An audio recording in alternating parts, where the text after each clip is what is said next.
Pleasure to announce one of my favorite speakers and just personally favorite people, Kelley Bollen. Thanks, everybody.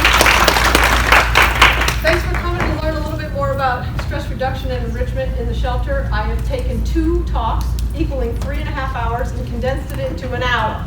So I'm going to go really fast. I'll answer any questions at the end. I just wanted to give you as much information as I could in this little short period of time. First thing I want to ask you, we know what emotions are, right? Do animals have emotions? Yes. Of course they do, right?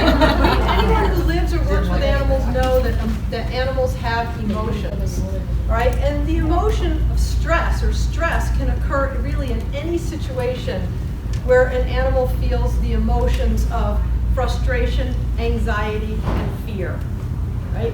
And those are really strong emotions. And the shelter is a very scary, frustrating, anxiety-provoking place. And so obviously animals that are in a shelter that are feeling these deep emotions are stressed. And no one in this room would argue that the animals in the shelter are stressed, right? And so it's really, it's our responsibility to try to reduce their stress anytime that we can. So what contributes to stress for an animal who's in a shelter? Number one, they've been abandoned. Maybe they've been abandoned by their family, the only family they know. They're in a novel environment where that they oftentimes have never been in before. They're confined to a small cage or kennel run. They're isolated from other social partners. It's really, really noisy there. A lot of the time, it's really noisy. They're not sleeping well. When you're stressed and it's really noisy, imagine how you would sleep. The sights, sounds, and smells of other animals can be stressful. They're confused, they're frustrated, they're being handled by people they don't know. They lack control over their environment, and that's the biggest stressor. Because what animals do in nature, in our homes, is if something is stressful, they do something behaviorally to get themselves out of that stress. But when you live in a cage, you can't really do that.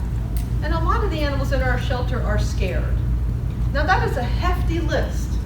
Imagine yourself feeling all of these things at once, being in a situation where this is all of what's going on in your life. So I want to start with talking about the cats. We know that the shelter environment is really hard on cats. Traditionally, this is how we housed cats, in little metal boxes. The problem with the little metal boxes, the list is this long. Number one, it's small. It's really small, and the cat feels cornered in there. And if you remember what I told you this morning, when a cat's frightened and cornered, they have a hard time with that as a prey species. It's so small that their litter box is right next to their food and water. And cats do not like to eat next to their toilet. And my question is, do you? Right? And if the answer is yes,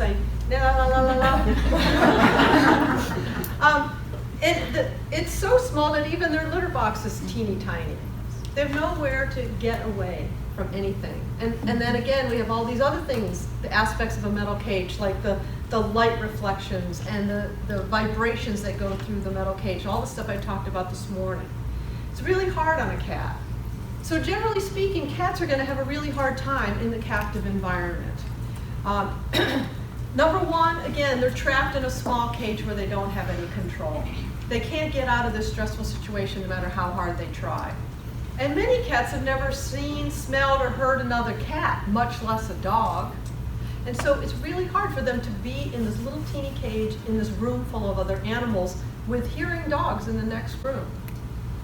So how long it takes a cat to adjust to this horrible environment that they've been placed in varies depending on the individual, right? Sometimes it takes them a couple of days to adjust to the environment, maybe even a week. But some cats just never adjust to the environment of the shelter, which is really, really sad. So what are some stressful stimuli for a cat? Well, just about everything in the shelter environment. The unfamiliar people there, the other cats. I told you this morning, cats can live in social groups, but they're social animals social cats that they know. Their social group are individuals they know. The barking dogs. Barking of dogs has been shown to be one of the #1 stressors in shelter cats. The strange smells that they're smelling, and I told you this morning that their sense of smell is their most powerful sense. The loud noises that are occurring all the time. Everything is stressful for a cat in a shelter. And how they manifest that stress varies depending on the individual cat. So just like all of you, if you were put in a stressful situation, you would all deal with it differently. So do cats. So we have to be able to recognize all of the things that are possible signs of stress. Some cats hide, some stop eating, some pretend to sleep. You see the list, okay? So there's all these different things that cats do that would tell you that this particular cat is stressed. And it's really important that you learn these signs of stress because a lot of times they're very subtle and you don't really notice that the cat is stressed if you don't know what you're looking for. So some stress reduction for the shelter cats. You know, knowing that it's a stressful place for them, we got to be able to move through that and try to reduce their stress whenever we can. But what's really super important is that your stress reduction starts the moment they enter the shelter. Because first impressions are so important. You know, if a cat comes into your shelter and has a horrible experience right off the get-go, that's going to set the stage for the whole rest of their stay. And so it's important that from the very first moment they enter the shelter. So upon intake, what do we have to think about? #1, the most important thing, if you can, is to have separate intake area for cats and dogs. Bringing a cat into a room where there's a bunch of dogs is going to set the stage for that cat to this is a really scary place. If you don't have a separate intake, if your physical infrastructure doesn't account for that, then you can kind of vary, like cats can be surrendered between this time and this time, and dogs can be surrendered between this time and this time. Or what a lot of shelters are doing is scheduled intake, so that you don't have cats and dogs in the same room together. But if by chance you do have cats and dogs in the same room together, what's really important is that the cat is able to be inside of a carrier and that you have towels available for the people to cover the carrier. If a cat has to wait any length of time in the intake room, they should be covered inside of a carrier. You know, a lot of people don't know and they just carry their cat in like this, you know, and that's really stressful for the cat and people could get hurt. And then the first experience the cat has should be a pleasant one, okay? Or at least not a scary one. So that caregiver that puts that cat in the cage needs to be gentle, needs to talk calmly to the cat, needs to pet the cat, maybe offer the cat a little treat or some food. Because, again, first impressions are really important. And what I see in busy shelters as I go around the country is people are in a rush. They grab the cat out of the carrier, they throw him in the cage, they shut the door, and they go to the next task. It's just not fair to the cat. It's important to spend this extra few seconds even to make this transition a little bit less stressful. It's also critically important that you never house cats in the same room with dogs. And so this is a little shelter that I work with, and this is intake. Cats right across from the dog kennels. Not okay, right? And so if you have an old shelter and this is what you have, you got to figure it out. It's not okay to put cats in the same room as dogs because they are the biggest stressor for the cats. But the most important strategy that you can implement to reduce stress in your incoming cats is that every single cat needs the ability to hide from the very first second you put them in the cage. Okay? They need this because hiding is the best coping strategy cats have to deal with stress. If a cat is not able to hide, which is their species typical coping mechanism, that's going to prolong the stress response. And so if every single incoming cat, from the very first second you put them in that cage, there's a place for them to go and hide, that's going to help them from that very second. Because if you let them be stressed without a hide box for the first few days or even the first few hours, and then try to give them one, it's already too late because their stress response has been kicked. Right? So lots of studies show that just giving a cat a place to hide significantly reduces their stress. So really important to reduce their stress. I just realized I didn't put my mic on. Can you guys hear me okay? Okay, good. This is not enough, right? And so this cat is desperately trying to hide. And so you can see this cat looks stressed, if you know anything about body language. And so we have to do better than this. How many of you have ever seen a cat hiding in a litter box in your shelter? Why do they hide in their litter box? Because it's the only thing that gives them a little bit of cover. But this is not enough for this cat. And secondarily, where is he going to pee when he has to pee?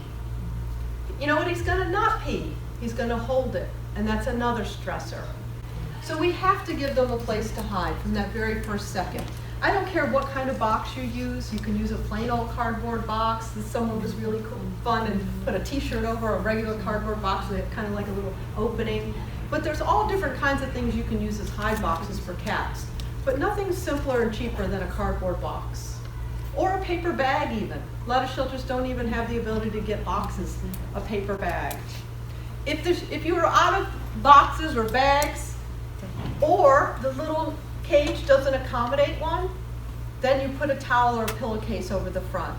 Now this is an intake. You wouldn't want this kind of a mess on your adoption floor for sure. But I'm talking about as soon as that cat comes in, this cat needs a place and a way to hide. Really important.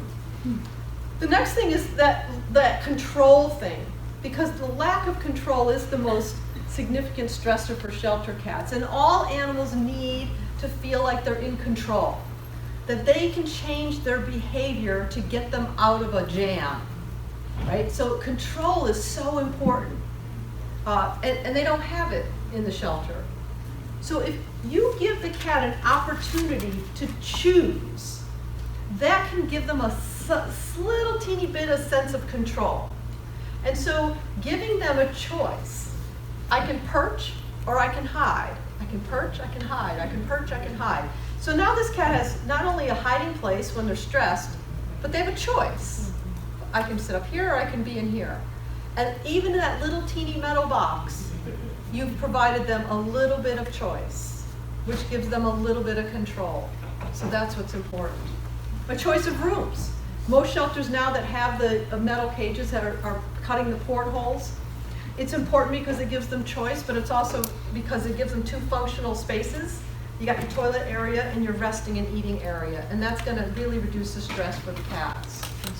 Cats, of course, spend a lot of time sleeping and resting.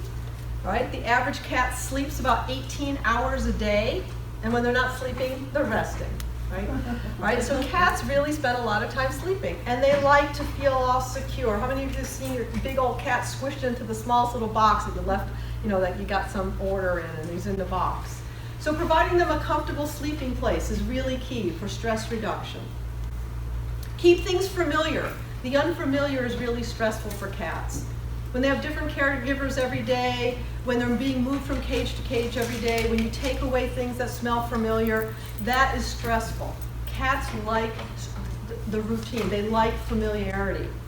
So the recommendation of spot cleaning from the shelter medicine group has been around for a long time now. When I first got into the animal sheltering field 18 years ago, we didn't do that. Every cage was totally sanitized every day. Well, that's not what we do anymore.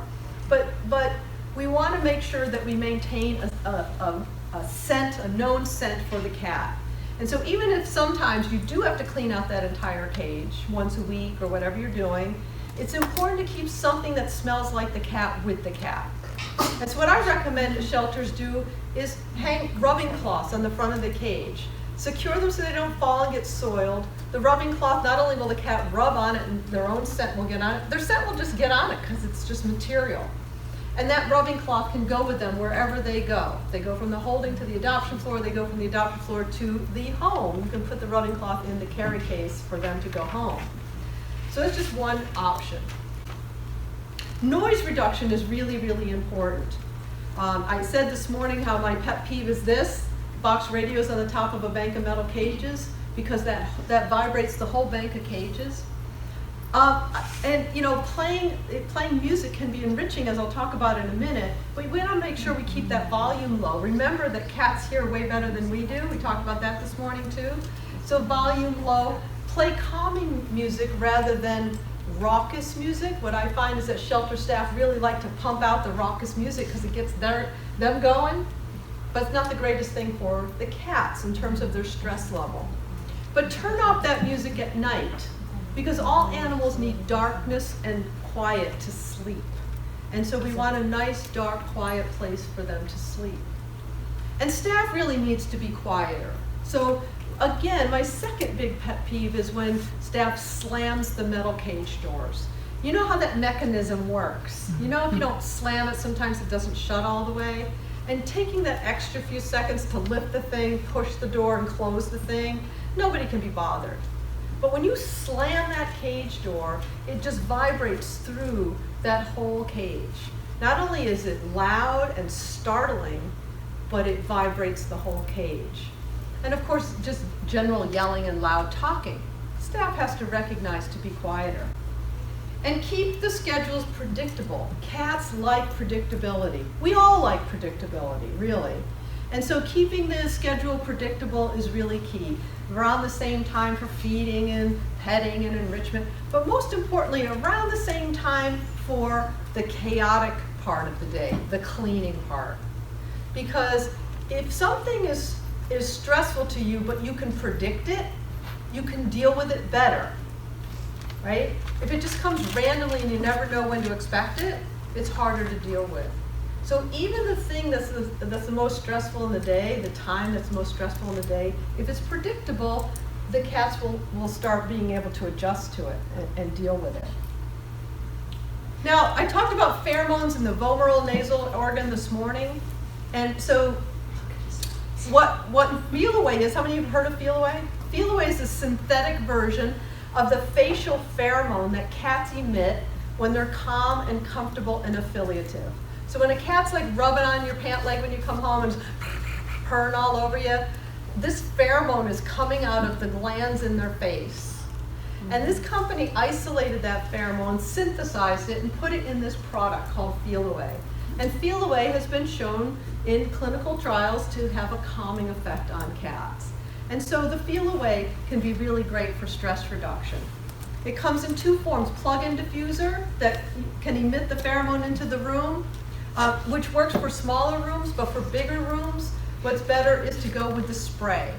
And you just walk through the room every day, once or twice a day. If you see a cat that looks particularly stressed, you'd spray a little washcloth or a little stuffed animal with the Feel-Away, and you put it in the cage. Never spray the stuff directly into the cage with the cat, because it has an alcohol base that has to dissipate. It only takes a second to dissipate, but it's really important that you don't just spray it right in at the cat.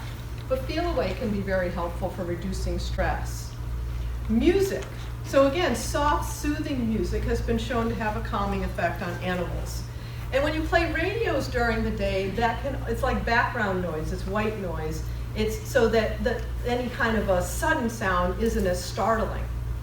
And sometimes we play like NPR. So we have classical music part of the day, we have news part of the day. That can habituate the cat to just the sound of unfamiliar human voices, which can be nice and soothing as well. Unless they know the content of the news, then we're in trouble.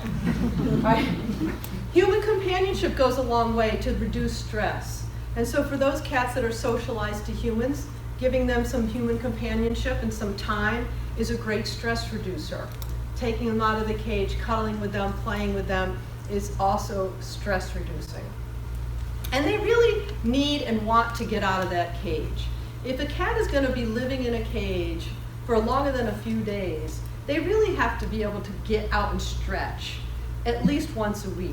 And so if you have cats that have been at your shelter for a couple of months and you've never taken them out of the cage, that's just not really fair. They need to get out. Get them out into a visitation room or an office or somewhere where they can, stretch and relax and just get out of that cage. Okay, moving on to dogs in terms of stress reduction.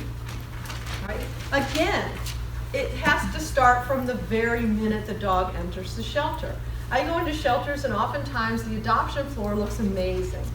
Everybody's got enrichment and they got blankies and they got everything. And I go back to the holding area and there's nothing.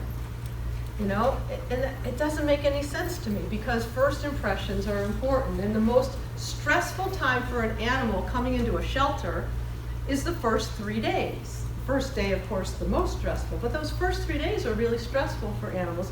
And research has shown that their cortisol level, which is their stress hormone, spikes when they come in, stays high for about 3 days, and then starts going down. And so we know that first 3 days is really hard on the animals. So we want to make sure that right away they have a comfortable environment. Giving dogs a comfortable place to sleep, whether it's just a towel on the floor or a blankie on the floor or a Kuranda bed or whatever it is you can give them so that they're not just laying on concrete. Give them a comfortable place to sleep and rest. Reduce the noise. We know that the noise in a dog kennel can really be loud. The decibel level is beyond what OSHA requires hearing protection for humans. And so we want to try to reduce the noise as much as we can. Well, a lot of shelters, all they are is cinder blocks, cement, and metal caging. And so there's no built-in sound baffling or no thought of even sound baffling. And a lot of shelters can't afford like professional sound baffling. And so a lot of shelters I work with just do whatever they have to do, right? So this is a little shelter that you know, they get donations of quilts, and those quilts can't be used in the kennel because the washing machines can't accommodate them. So they hang them on the wall, and it absorbs some sound. And so really think outside the box when it's about absorbing sound. This shelter I went to a couple months ago, and they just took pieces of styrofoam and glued it all over the wall. It didn't cost very much, didn't take them very long to do it, but it really helps absorb some of the sound. This shelter got a grant. They got a grant to buy professional sound baffling. And that's what all these things are. And so there's money out there to do stuff like this, but what's really important is to try to reduce the noise in the kennel. Now, sometimes the noise starts because one particular dog starts barking, and barking is a social behavior because of what we call social facilitation. One dog barks, they all start barking, right? You know this at home, you have 3 dogs and one starts barking, the other one's like, what are we barking at? Right? They don't know what they're barking at, they're barking anyway. So if you can reduce the barker, maybe put a visual barrier in front of his cage so he doesn't get triggered to barking, that can help reduce all of the barking. Sometimes it's about, you know, the fact that the shelter, when dogs are moving, everybody just starts barking and there's no way to stop it because it just gets triggered by just dogs walking through. This is a little shelter I work with in Idaho, and what we did is just put shower curtains up. And so during walking time, we just pull the shower curtains so they don't get as stimulated. So the idea is to try to cut down the barking when the barking occurs. Playing soft, soothing music, again, can be really helpful to reduce stress. Now, the Through a Dog's Ear music is one that a lot of shelters use, and they actually have a shelter program where you can write and get a free CD. Right, so the Through a Dog's Ear, the original research was actually done at a shelter, and so this is just some footage from there. And it's just classical piano music.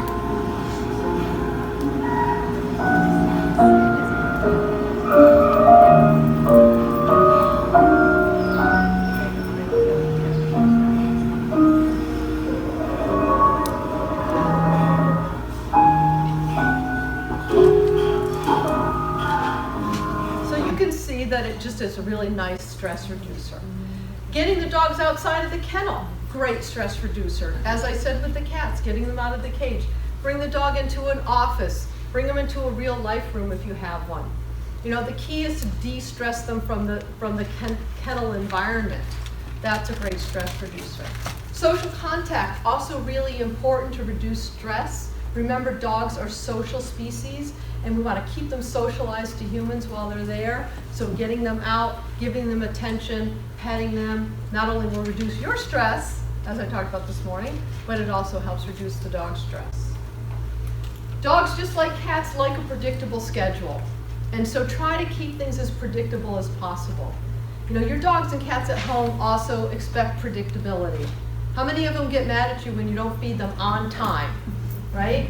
They have this internal clock and they like a structured schedule, and so do we really.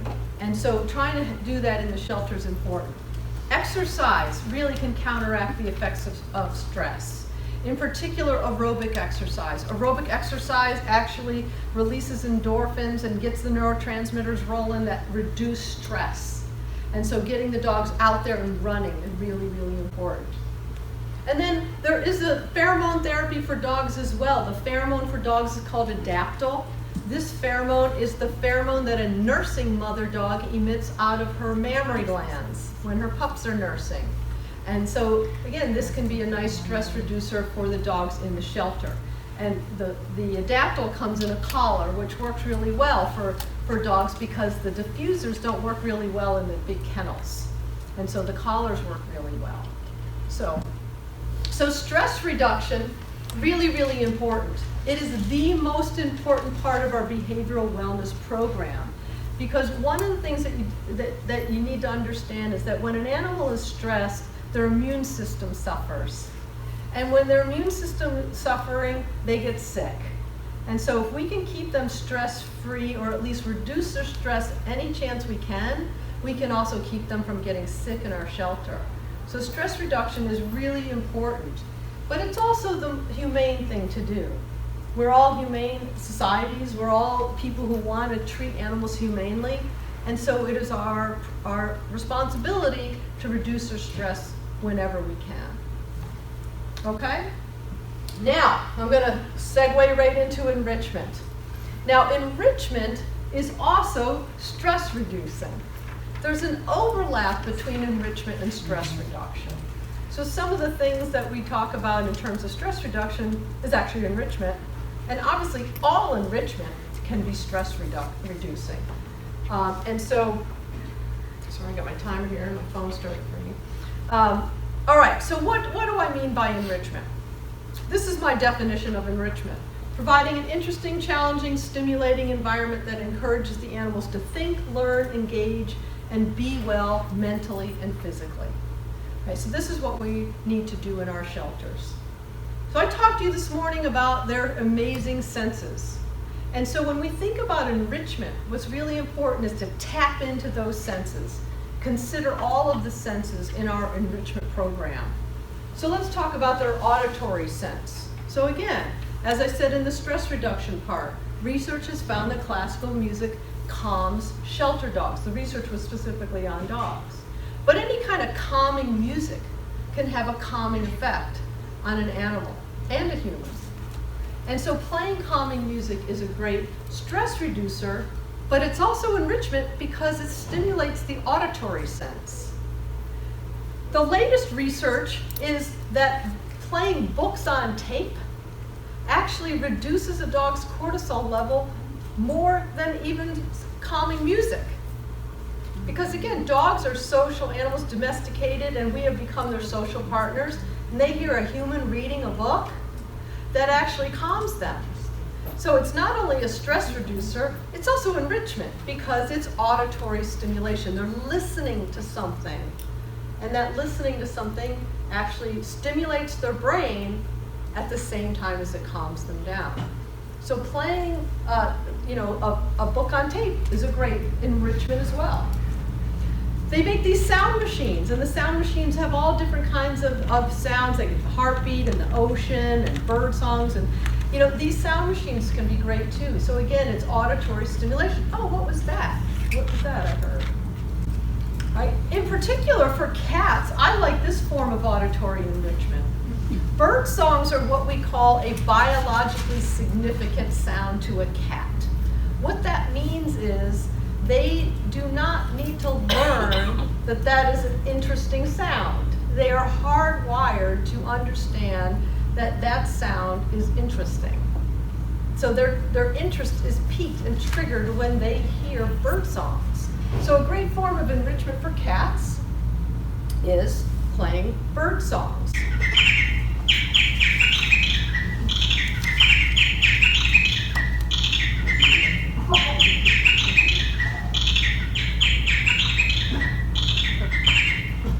So that's a little, now you wouldn't play it all day. The key to enrichment is to do it for just a few minutes, sometimes even a few seconds, but just a few minutes to pique their interest.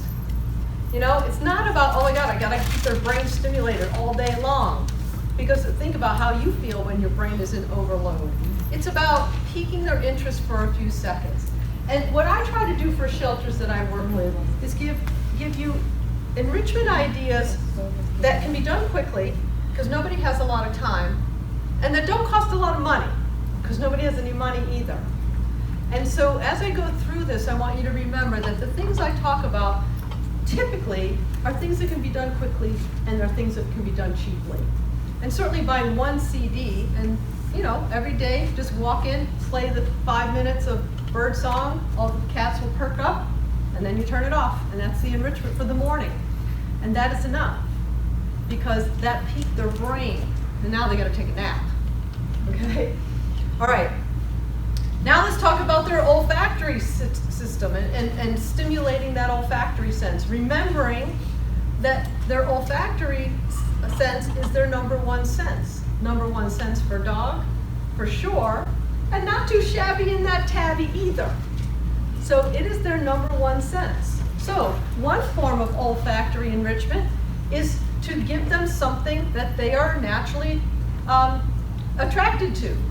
Now, when I talk about giving them rodent bedding, I'm not saying rodent poop or the rodent itself, but a little pinch of rodent bedding that has their dander and their hair on it is going to pique the interest of a cat or a dog, just because it's something interesting to smell. And again, it's a biologically significant scent because it's something that they are hardwired to be attracted to. But we can also use things like spices or liquid extract, just a little drop of a liquid extract or a little teeny pinch of a spice in the environment can pique their interest. And again, it's only going to last 5-10 minutes. They're going to sniff away, but it's something interesting. It doesn't cost a lot of money. You buy a little teeny thing of vanilla and you put little teeny drops. Now, I always have to caution people because you want to make sure you only use a little bit. Remember, there's a great sense of smell. But these extracts are also great to pump into the air. So we want to provide olfactory stimulation. We can put an interesting and novel scent into the air.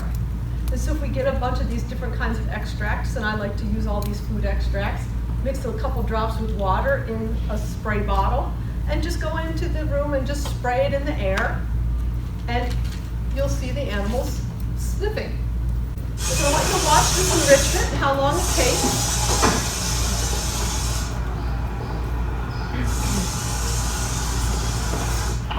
And I want you to watch the dog's reaction. This dog is doing what we call air scenting. So he's sniffing. And right now, when he's doing that, the biggest part of his brain is on fire with interest. So the enrichment literally took seconds, and it stimulated the biggest part of the dog's brain. Right? So that's the kind of stuff we want to think about. Pique their interest, stuff that they are interested in. Now, that was a video. I love that video because I love watching this. I don't usually recommend the aerosol cans anymore. I usually recommend the pump spray. But I absolutely never want you to do an aerosol with a cat in the cat room. Does anyone know why? What does it sound like? Hissing. It can really be stressful for cats. But just stick to the pump spray. But just pump some interesting air into the scent into the air. Hiding treats. So dogs and cats are scavengers, right? They like to hunt. Well, dogs are scavengers, cats are hunters. They like to look for food.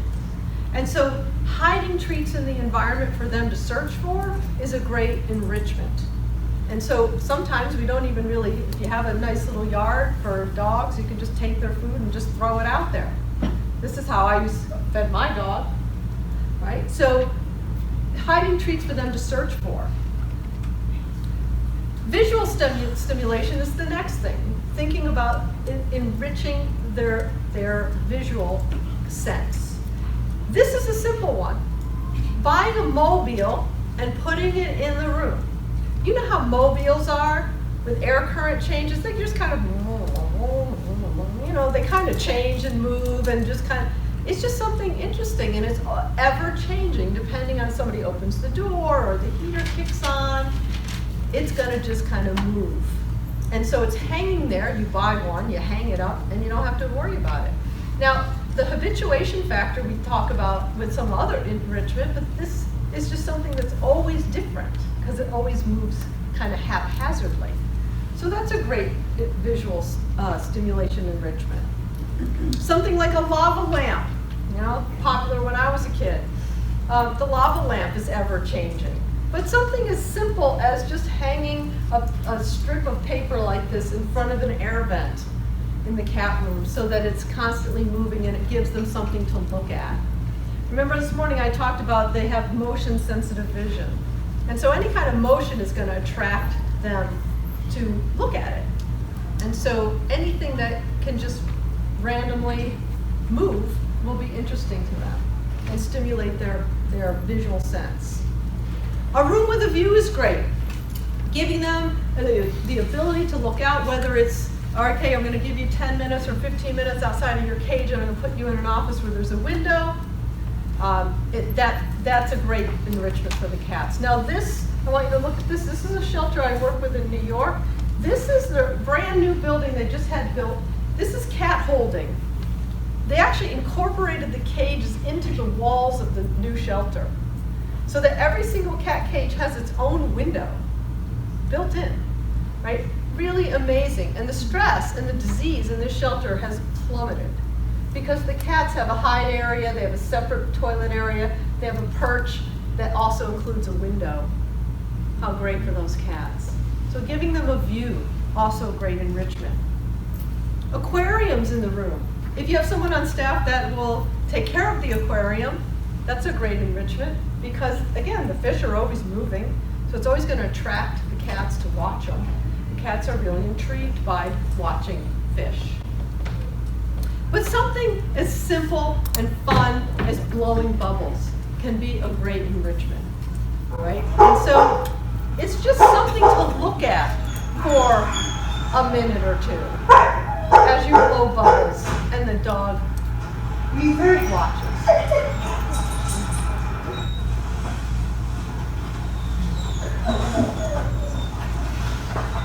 So you get somebody to come in every Tuesday and blow bubbles. I mean, it doesn't take long, but it's a nice, interesting visual stimulation.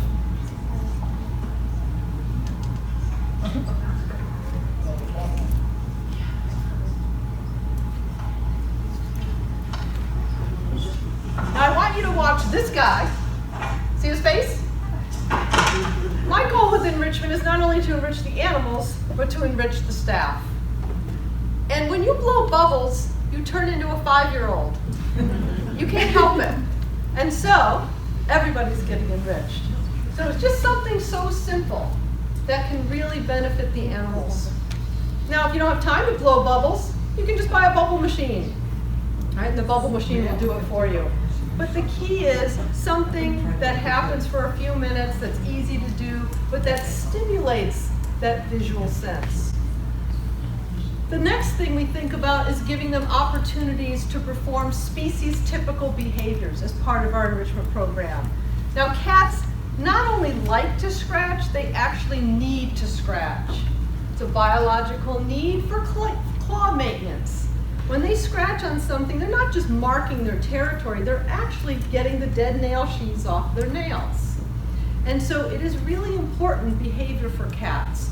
So providing them with scratching boards inside the cage, hung as high as you can, so that they can reach up and scratch on it the way they do. Or some cats like it on the bottom, but putting it on the cage floor is probably not going to be the best for the cat because it's so small. But giving them a place to scratch is a great enrichment because it stimulates a normal cat behavior. Dogs like to chew. They chew just for fun, but they also chew when they're anxious or when they're bored. And so providing the dogs with safe chew items is not only a great stress reducer, it's great enrichment. It stimulates a normal species-specific behavior of chewing. And that's what our enrichment program should do. Play opportunities also really important. So not only is play fun, play can change your emotional state. If an animal's playing, we know the animal's not stressed, because they won't play when they're stressed. But the thing is, if we can stimulate play, we can make them feel better, just like when we play. And so giving them play opportunities is really important. For cage cats, having something hung on the outside of the cage that they can bat at and play with because they're in the cage, it's a great way to provide them with that play enrichment. Getting them outside to play.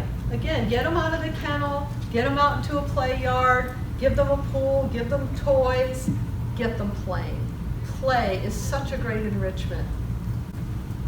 And again, as I said earlier, the 4 on the Floor program for cats, every caged cat really needs to get out of that cage at least twice a week, right? It's really important to get them out and get them on the floor and let them stretch and let them play. It is not okay to leave a cat in that little box for weeks and weeks and weeks. And so let's try to get them out and engage in play. And what's really cool about cats, of course, is that you don't have to spend any money to entertain a cat. Cats like to explore, they like to get inside of things. You give them a couple bags or a couple boxes, and they're gonna have a blast. And so get them out of that cage and provide them with this opportunity. And lastly, we want to think about stimulating their brain. Stimulating their brain, making them think. And so food acquisition challenges is the best way to do that. So making them think and work for their food. So when I worked in the zoo field, this was one of the things that I was passionate about, was enrichment. Because I work with primates, and here are these monkeys and apes who in the wild would spend all of their waking hours in search of food. And in the zoo, there they are, stuck in this exhibit, and twice a day someone just dumps a bunch of food on the floor. And they gobble it all up, and then it's done. So, my job, I made it my job, was to provide them with enrichment. And so I made them work for all their food. And so when I moved from the zoo field to the shelter field, it only made sense to continue that work. And with dogs and cats in the shelter, as well as in your home, feeding enrichment is really important and really something you should be doing, right? I don't believe in ever feeding an animal out of a bowl, whether it's a shelter animal or an owned animal. I think it's a wasted opportunity to stimulate that animal. You gotta feed them anyway, right? So use that opportunity to stimulate their brain. Now everybody knows what Kongs are, and that Kong feeding can be really great because it prolongs eating time and it engages them mentally because they have to figure out how to get their food out of the Kong, right? If you feed a cat or a dog of wet food or a mix of wet and dry, Kongs can be really great. But Kongs can also be expensive. So oftentimes it's not something that we can find the money for. Just like all of these other types of feeder balls. They cost money, and most shelters don't have that kind of money. And so what I encourage shelters to do is to think outside the box or to think in the box, to go through your recycling. I tell shelters that if you work at a shelter, you should never have anything in the blue bin at the corner, right? The recycling bin. It's a blue bin at my house in Massachusetts, right? So anything can become an enrichment device for a shelter animal. Any kind of container that you can clean and that's safe can be a feeder device for the animals in the shelter. And so plastic bottles, soda bottles, yogurt containers, any kind of plastic cleanable container can be made into an enrichment feeding device for shelter cats. For dogs too, same thing.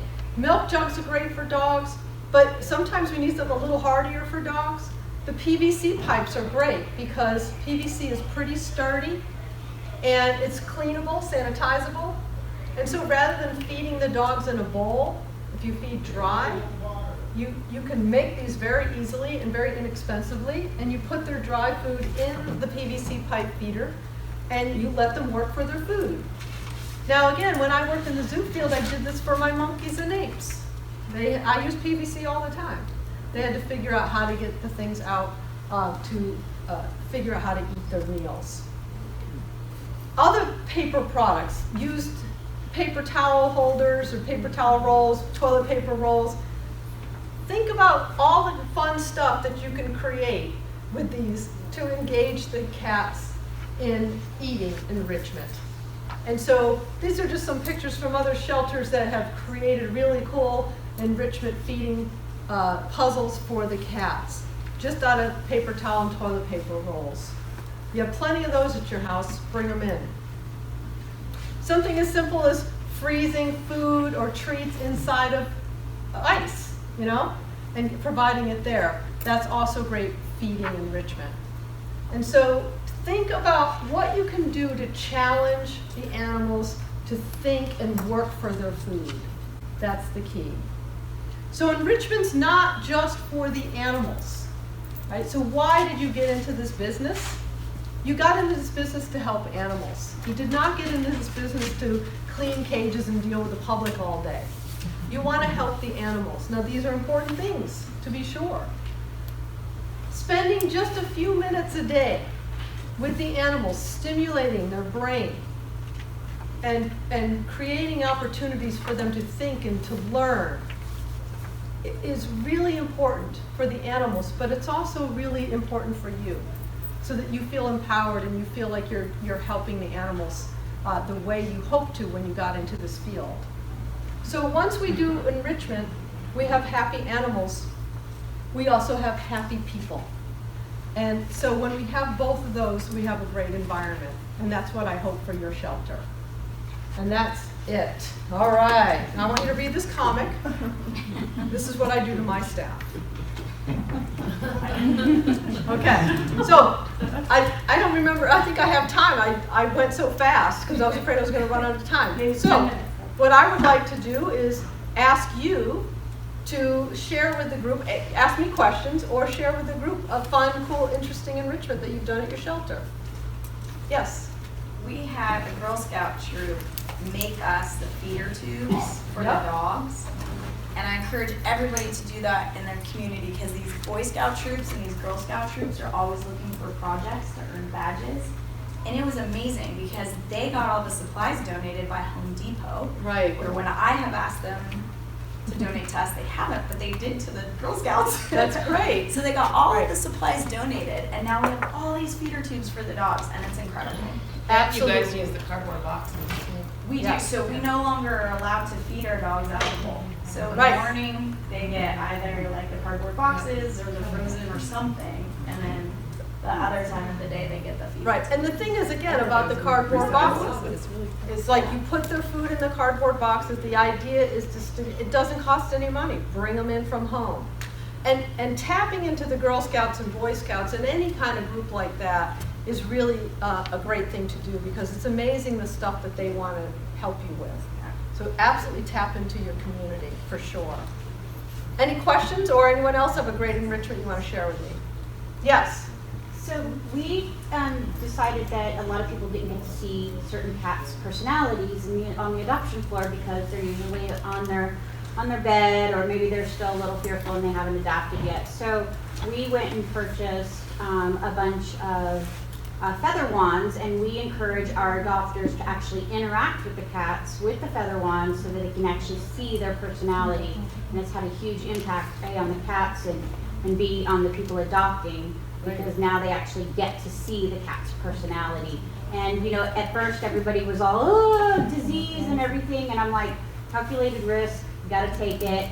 People are not getting to see the personality of these cats because they're just sitting there. Right. So we use the feather wands, and we must have like 30 of them in our adoption floor, and they're like sticking out of this thing, and so of course the kids want to grab them and the adults want to grab them, and then they just go around and interact with the cats, and they get to see their personality. That's excellent, excellent, excellent. And the cat gets to play. That's right. That's right, and that's excellent suggestion. Another suggestion: if you have a cat who is a long-term cat who's not getting adopted, teach that cat a trick. We saw this morning that you can teach cats very easily. And you can teach them a simple trick like to sit pretty, sit up like this, or to shake. Teach them a trick and put that trick, the video of that trick, on Facebook. And there will be a line out the door for that cat, because most people don't realize you can train a cat. And so they think that this cat must be the smartest cat in the entire world because it knows how to do a trick. So teaching tricks is a great enrichment, but also great to get them adopted. Okay? And enrichment also, I know I condensed my enrichment talk a little too much, as I see now, because I have so much more that I do, but training also is enrichment. It's enrichment on many levels. It's enrichment because it engages their brain during the training. It's enrichment because it's socially engaging, but it also can help them get out of the shelter. And I don't mean sit down, stay and calm. I mean training them to do something fun, training them a trick, training them to jump through a hula hoop. All right? And so utilize all kinds of things that can stimulate the animal's brain, but also make them more adoptable on many levels, whether it's just to show their personality or it's to show that they're well behaved or whatever the case may be. So training is really important. Any other questions or comments or, yeah, there you go. So, with putting like people feelings versus like animal feelings, I'm one that always wants to maybe take one of the shelter dogs home and kind of let them just decompress. But I mean, would that be worse for them than just bring them back to the shelter, or is it good? So it's a really interesting question. So the question being, is it, if you take a dog out of the shelter for the night, sleepover, right? Yeah. Is that better or worse for the dog? It actually would be better for the dog. So even though you then have to take them back to the shelter, they got to decompress a little bit. It kind of depends on the personality of the dog. But it can be really nice to do sleepovers with dogs. Just get them out of the stressful environment of the shelter. And so, if you have a program where you can regularly do that kind of sleepover stuff. Does anyone else do sleepovers at your shelter? We're starting to. We're Okay. going to start a Yeah. foster field.